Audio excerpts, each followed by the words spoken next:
Hello बच्चों, आज मैं एक न्यू वीडियो लेके आया हूँ आपको। Three dimensional geometry.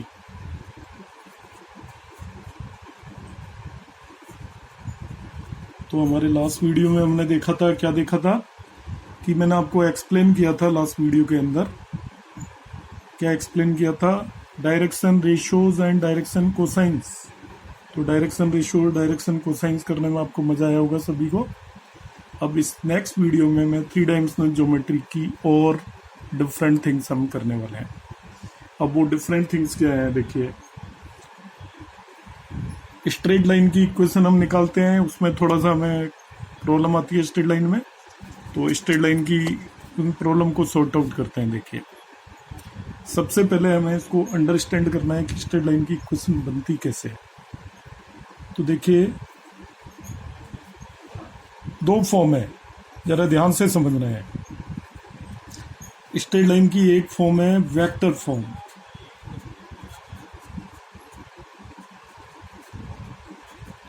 आप कहोगे हाँ बिल्कुल वेक्टर फॉर्म है सर। वेक्टर फॉर्म क्या लिखाई थी आपको? R इक्वल टू ए के ऊपर arrow means vector a plus lambda b. आपको याद आ गया, आप कहोगे हाँ बिल्कुल ए प्लस लैम्डा बी है। अब इसमें इशू अराइज जो होता है सबसे पहले कि ए तो क्या है और बी क्या है। इक्वेशन तो हमने लिख दी, R equal to a plus lambda b. कहेगा कैसे ए और बी, हम समझेंगे कैसे। तो देखिए, हमारा सारा फोकस इस इक्वेशन को अंडरस्टैंड करने में होगा। ये एक लाइन है, देखिए ऐसे बना दी उसने। अब ये लाइन कैसी दी हुई है, यहाँ पे ये ओरिजिन है। एक पॉइंट दिया हुआ है लाइन के ऊपर, एक पॉइंट दे दिया भाई उसने कि ये पॉइंट है भाई, और यहां से यहां तक जो वेक्टर ड्रॉ किया हुआ है उस पॉइंट तक वेक्टर भी दे दिया उसने। इसको हम बोलते हैं पोजीशन वेक्टर। तो लाइन जिस पॉइंट से पास हो रही है उसका पोजीशन वेक्टर दे दिया है उसने। पोजीशन वेक्टर क्या होता है बच्चों? A vector representing position of point with respect to origin. Origin से वहां तक एक लाइन बनाइए, एरो लगा दीजिए, जो वेक्टर मिला वो पोजीशन वेक्टर होगा। तो मुझे जिस लाइन की इक्वेशन दे रखी है उस लाइन पे एक पॉइंट है और उस पॉइंट का पोजीशन वेक्टर ए कह दिया है उसने। और दूसरी चीज क्या कह रहा है वो, जो ये मेरी लाइन है एपी में बोल दूं इस लाइन को, तो कह रहा है इस लाइन को इसके पैरेलल एक और वेक्टर दे रखा है बी। क्या क्या दिया हुआ है आपको? इक्वेशन दे रखी है किस लाइन की? एपी की। एपी के बारे में तो कुछ नहीं बता रहा। क्या कह रहा है? इस एपी पर एक पॉइंट ए है जिसका पोजीशन वेक्टर दे रखा है उसने, और इस जो लाइन एपी है जिसकी इक्वेशन दे रखी है उसके पैरेलल एक वेक्टर बी दे रखा है। तो यदि किसी लाइन पे एक पॉइंट का पोजीशन वेक्टर ए दे रखा हो और उसके पैरेलल एक वेक्टर बी गिवन है, तो उस लाइन की इक्वेशन होगी R is equal to a plus lambda b. R equal to क्या होगी? A plus lambda b. इसमें ए क्या है? A, it is position vector of a point on the line. What is A? It is position vector को short form में P dot B बोल देंगे, of a point on the line. Position vector of a point on the line. तो line के ऊपर एक point का position vector given है एंड बी क्या है? It is a vector parallel to line. It is a vector parallel to line.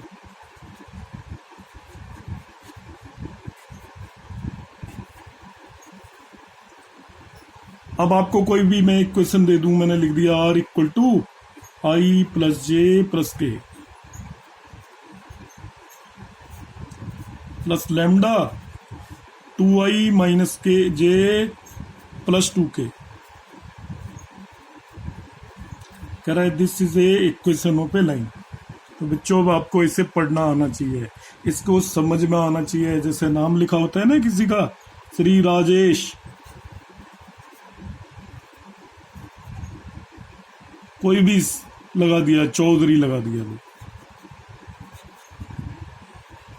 तो आपको समझ में आता है श्री तो क्या है, उसके ओनर में लगाया है, राजेश श्रीमान का नाम है और चौधरी सरनेम है। 1 मिनट में पता लग गया। देखिए अब ऐसे ही यहाँ पे इसको रीड करना आना चाहिए। रीड करने का मतलब क्या है कि ये एक लाइन है, ये उस लाइन के ऊपर एक पॉइंट दे रखा है, उसका पोजीशन वेक्टर है, और ये उसके पैरेलल वेक्टर है। देखो R equal to a plus lambda b दे रखा हो तो आपको रीड करना आना चाहिए। This is a line which is passing through a point whose position vector is, एक पॉइंट से पास हो रहा है जिसका पोजीशन वेक्टर क्या है, I plus j plus k, and it is parallel to a vector 2i minus j plus 2k। तो इस लाइन को क्लियरली लिखते ही आपको पता लग जाना चाहिए। अब देखिए आपसे कह दिया find equation of line. Line passing through a point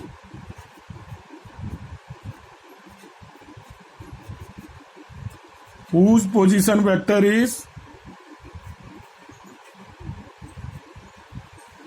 लिखते हैं देखो,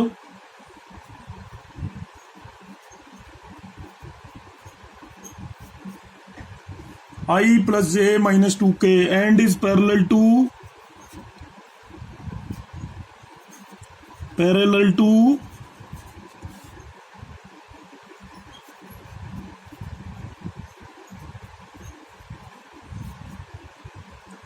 वेक्टर 2i प्लस k। आपसे कहेगा इक्वेशन निकालो। आओगे जी क्या है, इसमें तो कुछ भी नहीं है, आपने अभी तो ऊपर लिखा है R is equal to a plus lambda b, एक लाइन की इक्वेशन है, उसमें एक पॉइंट है लाइन पे जिसका पोजीशन वेक्टर है और बी उसके पैरेलल एक लाइन दे रखी है। तो हम सीधा सीधा लिख देते हैं R is equal to a plus lambda b. तो यहाँ तो ए और बी तो साफ नजर आ रहा है कि find the equation of line passing through a point whose position vector is this and parallel to this, 2i plus k parallel है और ये उसका पोजीशन वेक्टर है। तो ये तो ए हो गया हमारा और ये हमारा बी हो गया।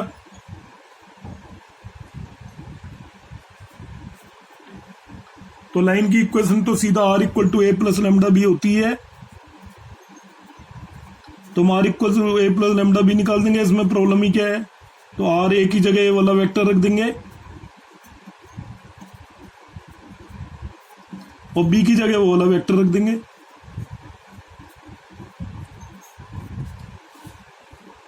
तो बच्चों यही तो लाइन होगी, यही हमें निकालनी है, यही हमें समझना है। यदि ये आपको इक्वेशन दे रखी हो तो हमें समझ में आना चाहिए ये क्या चीज दे रखी है, क्या चीज दे रखी है। R इक्वल टू ए दे रखी है तो आप एकदम से कहोगे ये उस एक लाइन पे पॉइंट है, उसका पोजीशन वेक्टर है लाइन के ऊपर, और ये उस लाइन के पैरेलल एक लाइन दूसरी लाइन दे रखी है।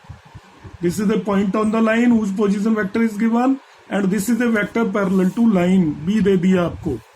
तो बच्चों फिर से देख लीजिए वेक्टर इक्वेशन ऑफ लाइन क्या होती है, R equal to a plus lambda b, where what is a, ये it is a position vector of a line point on the line. Line पे एक पॉइंट दे रखा है, उसका पोजीशन वेक्टर ए है, और व्हाट इज बी, ये इस लाइन के पैरेलल वेक्टर है। अब यदि आपको ऐसे लाइन दे दी जाए तो हमें अलग अलग करना आना चाहिए कि this is a position vector of a point on the line and this is a vector parallel to line, जिसके साथ लैम्डा लगा हुआ है वो उसके पैरेलल वेक्टर होगा। अब आप उसने एक दूसरा क्वेश्चन दे दिया अपोजिट कि आप इक्वेशन निकालो जिसका ये तो आपका कोऑर्डिनेट है, वो पोजीशन वेक्टर है और ये उसके पैरेलल है। तो कुछ नहीं, ये आपको पता लग गया ए है, ये आपको पता लग गया बी है। आपको ए और बी मालूम चलना चाहिए, what is a what is b. R equal to a plus lambda b line given हो तो ए तो क्या होगा, बी क्या होगा, ए उस लाइन पे पॉइंट का पोजीशन वेक्टर होगा, बी उस लाइन पे के पैरेलल एक वेक्टर होगा। तो उसकी इक्वेशन ए प्लस लेमडा बी हो जाएगी। तो बच्चों आई थिंक आपको क्लियर होगा। अब मैं इसकी कार्टेशियन फॉर्म की बात करूंगा। कार्टेशियन फॉर्म की बात करते हैं। देखिए अभी तक वेक्टर फॉर्म की बात की थी, अब हम इसकी कार्टेशियन फॉर्म की बात करेंगे। कार्टेशियन फॉर्म,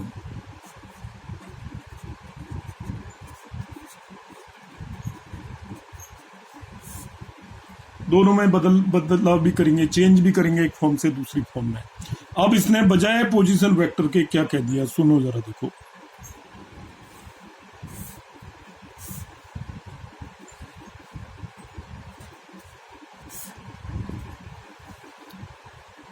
ये कह रहा है एक पॉइंट जो इस पे दे रखा है, पहले पोजीशन वेक्टर दे रखा था, पोजीशन वेक्टर की बजाय इसके कोऑर्डिनेट दे दिए उसने भाई।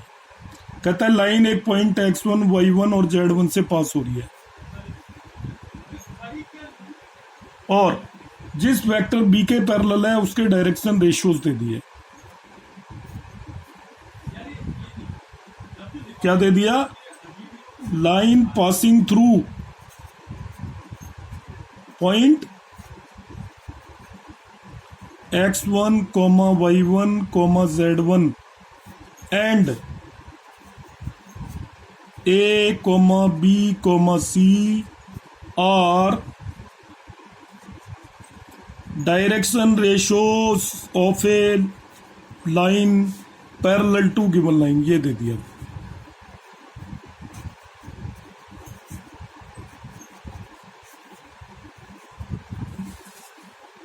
तो बच्चों इस केस में जो इसकी कार्टेशियन इक्वेशन होगी वो होगी x minus x1 upon a equal to y minus y1 upon b equal to z minus z1 upon c equal to lambda.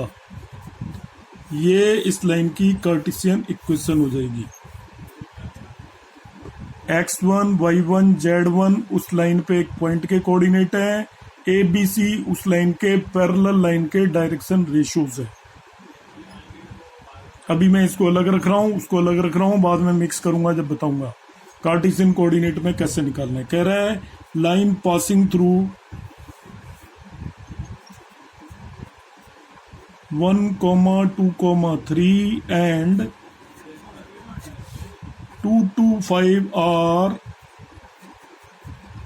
direction ratios of a vector parallel to line, vector parallel to line।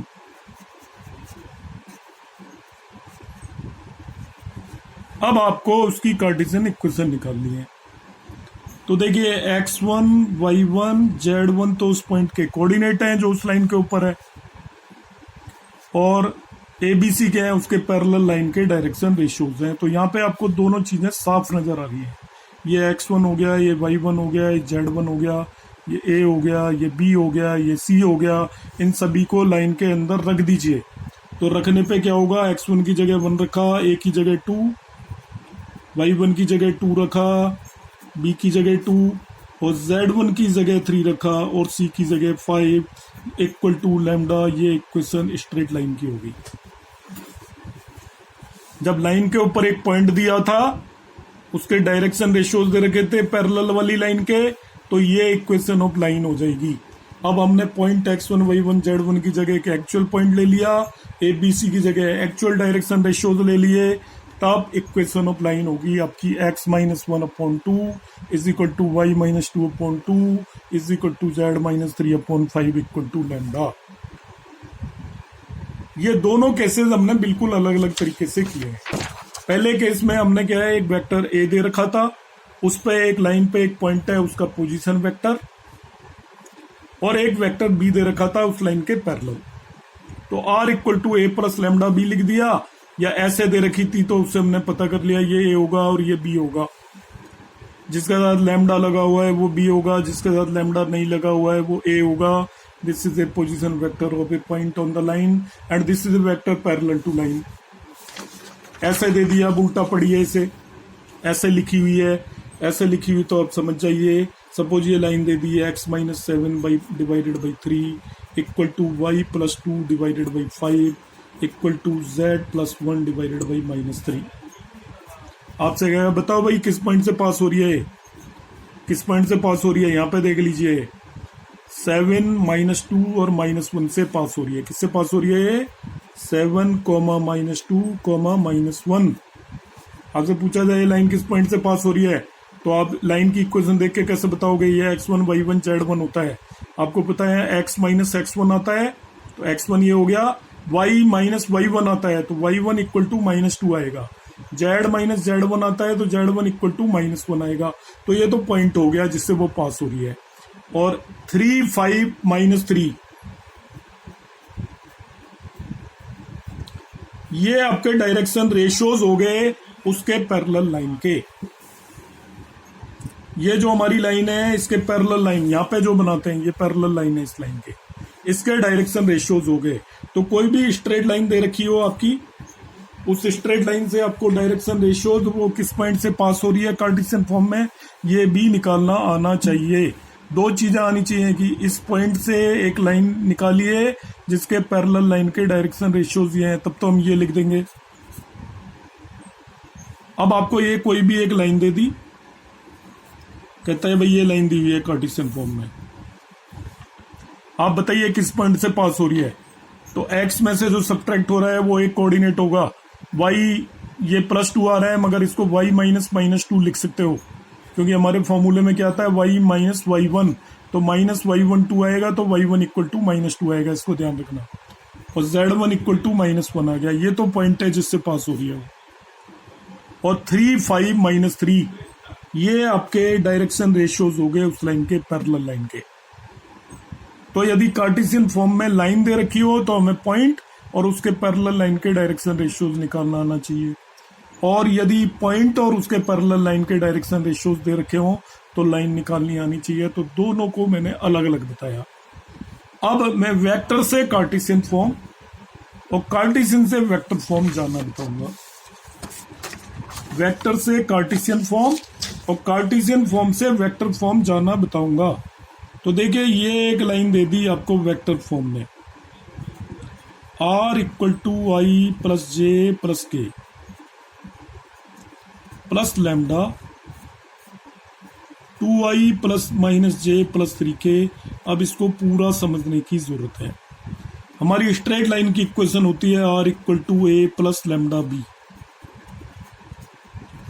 एक point का position vector होता है line पे जिससे वो पास कर रही होती है, b इसके पैरेलल वेक्टर होता है। ये आपको अच्छे से पता है, तो अच्छे से पता है तो a वेक्टर भी पता चल गया आपको ये है, और v वेक्टर भी पता चल गया आपको ये है। अब कह रहा है कार्टेशियन इक्वेशन निकालो। एक तो डायरेक्ट निकालेंगे वो एक अलग चीज है, मैं अभी केवल इसकी अंडरस्टैंडिंग बता रहा हूँ। डायरेक्ट भी निकाल सकते हैं हम, वो अभी मैं नहीं बताऊंगा। अभी केवल मैं आपको यहाँ पे बता रहा हूँ कि ये आपको ए और बी पता चल गए तो पॉइंट ए के कोऑर्डिनेट कैसे पता चलेंगे। पॉइंट ए के कोऑर्डिनेट भी पता कर सकते हैं।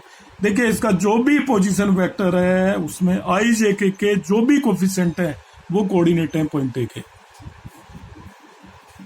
कितना इजी हो गया देखो।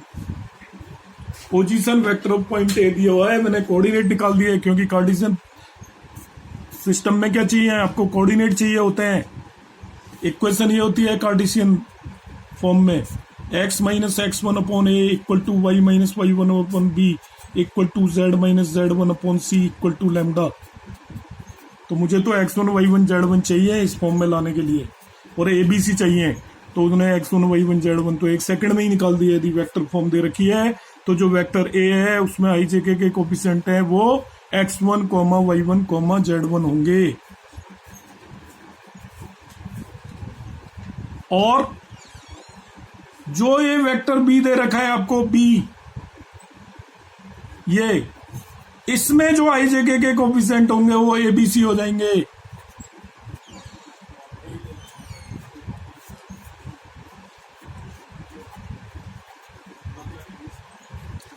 तो ये क्या हुआ, चमत्कार हो गया। देखो एक सेकंड में दोनों चीजें पता चल गई हमें। तो इसमें तो वेक्टर इक्वेशन दे रखी थी, हमें निकालनी कार्टेशियन थी। ये वाली फॉर्म दे रखी थी, इस वाली फॉर्म में बदलना था। तो ये वाली फॉर्म दे रखी तो मतलब वेक्टर ए पता है,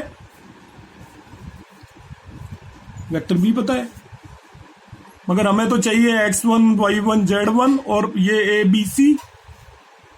तो क्या किया, जो वेक्टर ए पता है उसमें जो आई जगह के कोफिशिएंट है वो तो x1, y1, z1 है। मतलब वो आपके कोऑर्डिनेट पता चल गए। और जो वेक्टर बी मालूम लगा आपको उसमें आई जगह के कोफिशिएंट है वो ए बी सी हो गए।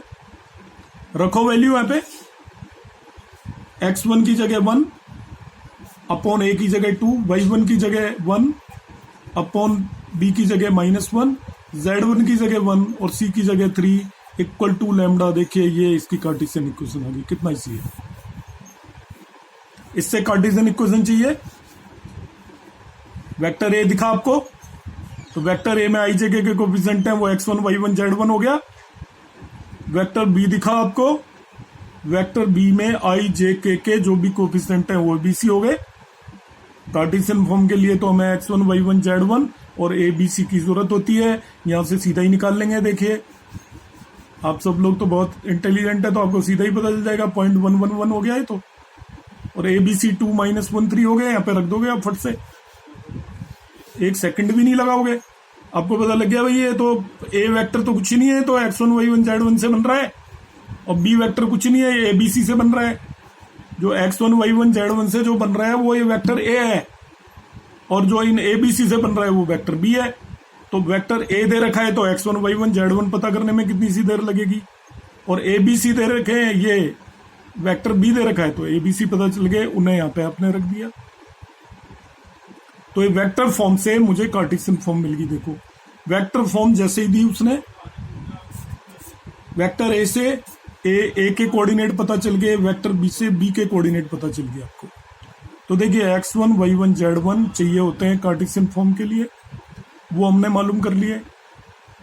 ए बी सी पता करने होते हैं, मालूम कर लिए। कितना इजी है, देखिए मैं दूसरा वेक्टर लिखूं, आप एक सेकंड में बताएंगे। i - j + 2k plus lambda -2i + j only. आगोगे बहुत इजी है जी, ये तो ए हो गया और ये लैम्डा बी हो गया। ए में आई जे के कोफिशिएंट है, वो तो कोऑर्डिनेट x1 y1 z1 हो गए, तो आपने तो यहीं लिख दिया, इसको टाइम भी नहीं लगाओगे और आप कहोगे तो x1 y1 z1 तो मुझे यहीं से पता चल गए ऐसे। और जो ए बी सी चाहिए होते हैं वो यहाँ से पता चल गए। -2, 1 के की टर्म नहीं है तो कोई बात नहीं जी, हम तो 0 लिख देते हैं। के की टर्म नहीं है तो हम क्यों चक्कर में पड़े। ये आपके ए बी सी हो गए। तो आपने तो देखा और x1 y1 z1 लिख दिए फट से, और देखते ही आपको एबीसी भी पता चल गए। अब इक्वेशन तो बनाने में हमें कुछ है ही नहीं, फॉर्मूला तो हमने पहले से याद कर गए। x - x1 / a = y - y1 / b = 2 ही तो फॉर्मूले याद करने, कौन भूलेगा बताओ। ये और ये कॉपी पे 3 बार लिखेंगे, याद हो जाएंगे। ए का मतलब हमें पता लग गया, बी का मतलब पता चल गया। अब ऐसा दे रखा है तो ऐसा बनाने में तो आपको बहुत ही आसान इजी हो गया, आप तो बिल्कुल टाइम नहीं लगाएंगे। देखिए वेक्टर ए में आई जे के जो कोफिशिएंट है 1 - 1 और 2 हो गया। तो x1 y1 z1 यहाँ देखते ही प्रैक्टिस करके कह रहा है जी ये 1 - 1 और 2 है, और एबीसी क्या है -2 1 0 है। परफेक्ट हो गया। अब तो लिख दिया।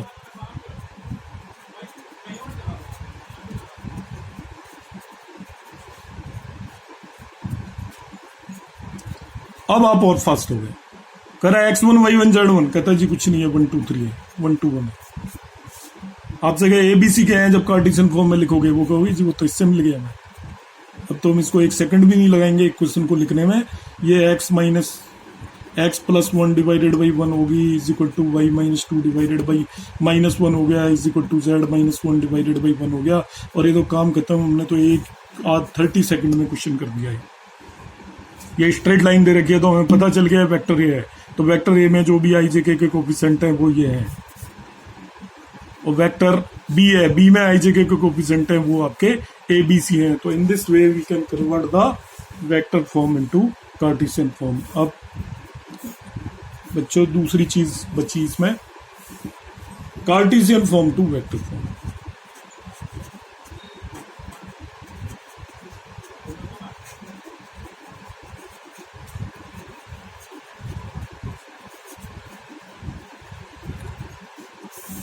अब इतना तो हम समझ गए। 11.2 का क्वेश्चन ट्राई करेंगे, 2-4 करेंगे, एकदम से वो आपको क्लियर हो जाएगा। अभी इस वीडियो में मैं इंटर्न कन्वर्जन नहीं करवाऊंगा, पहले आप ये आराम से सीखें कि कार्टेशियन फॉर्म तो क्या है और वेक्टर फॉर्म क्या है। अब ऐसे दे दी, देखो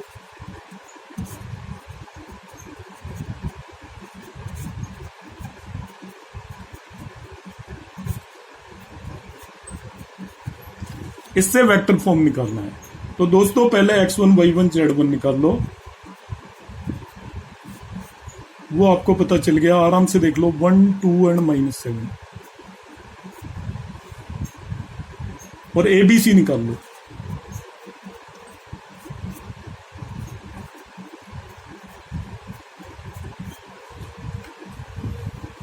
अब जस्ट उल्टा करना है। देखो ये जो A दे रखा था इससे तो हम X1 Y1 Z1 पता कर रहे थे, और जो B दे रखा था उससे ABC पता कर रहे थे। अब आपको X1 Y1 Z1 दे रखा है जो, उससे A पता चल जाएगा।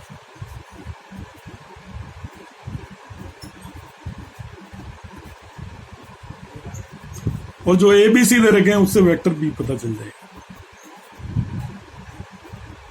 है ना। देखो कितना इजी।